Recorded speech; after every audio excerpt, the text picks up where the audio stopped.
guys, I am Donna and this is Budget Friendly Cooking. Today I'm going to show you how to make simple, refreshing, and very healthy and tasty green pea pesto. I've been making this appetizer spread for a few years already for pretty much every event I cater for.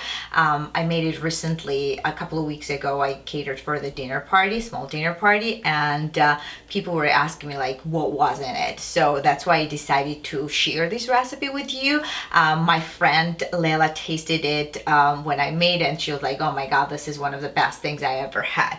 And it's very simple, and I actually got it from Jada's book a few years ago, and after I tasted, I thought that would be really great for appetizer round for the events.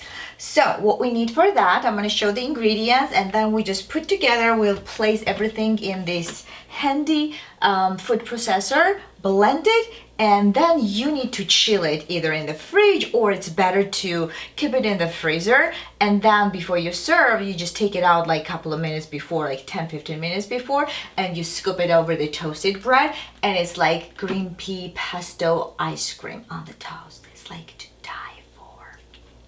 All right, let's see the ingredients. I have a cup and a half frozen green peas. You can use any brand that you have or like. I'm using this one. Usually I use a whole package, but today I'm just gonna use half of it. I have freshly picked green meat from my garden. Just make sure that you don't use these rough stem. Just take the leaves off and get rid of this guy. We don't need this stem. So if you don't have mint, you can use basil. Basil is fantastic in this recipe. And if you don't have any fresh herbs in winter, if you're making it in winter. So I have these frozen basil cubes. Let's see if it pops up. Yeah. So in summer, in August, so I had a lot of basil. So I put everything in a food processor, a little bit of garlic, little olive oil and lemon juice, and just ground it. And you can just use one cube in any kind of dish that you're cooking. It's really very handy. Have a lot of basil. Have to create a lot of recipes with cubed frozen basil. All right, mint or basil. I have third cup of pine nuts. You can use any nuts that you have because pine nuts are very expensive. Hazelnuts will be fantastic. Almonds will be good. Cashews will be really good because they are soft. I have just one garlic clove, small, because you don't want too garlicky flavor, but you want to cut that sweetness from the peas. And also lemon zest and juice. I'm going to use one whole lemon zest and juice, about a teaspoon will be the zest. And I have Parmesan here, so I'm going to use the whole chunk here, so it's about a half a cup. And if you like it spice, and I will say I will recommend that with the sweetness, so just a little heat. You can add hot sauce or any kind of hot pepper relish that you have in your pantry or fridge. Salt, and of course good olive oil. I'm gonna use about quarter cup. I usually just drizzle and see the consistency. All right, this is it pretty much for the ingredients, and I'm gonna place everything in my food processor and blend until it's well combined. That's it.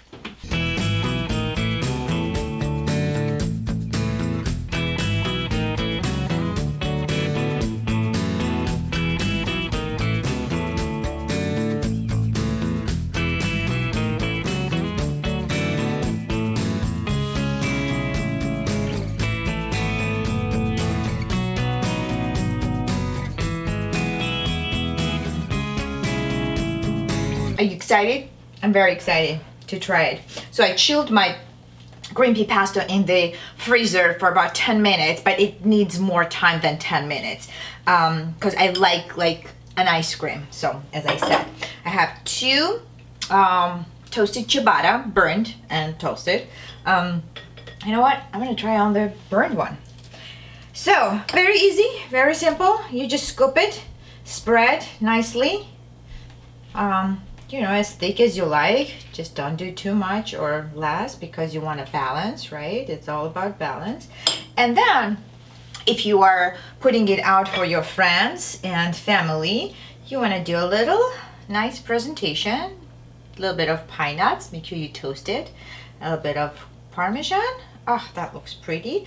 And maybe a sprig of mint. You can drizzle olive oil or freshly grated lemon zest.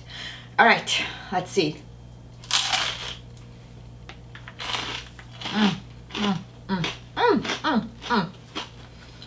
My friends make fun of me when I eat and I make those noises all the time if I'm tasting something good. And usually when I cook myself, it's really delicious. So, so it's like, this is really good, guys. You have to make it. Please, please, please. You're gonna love this spread. Thank you for subscribing and watching. Very grateful. And I will see you next week with a new healthy and tasty recipe. Bye-bye.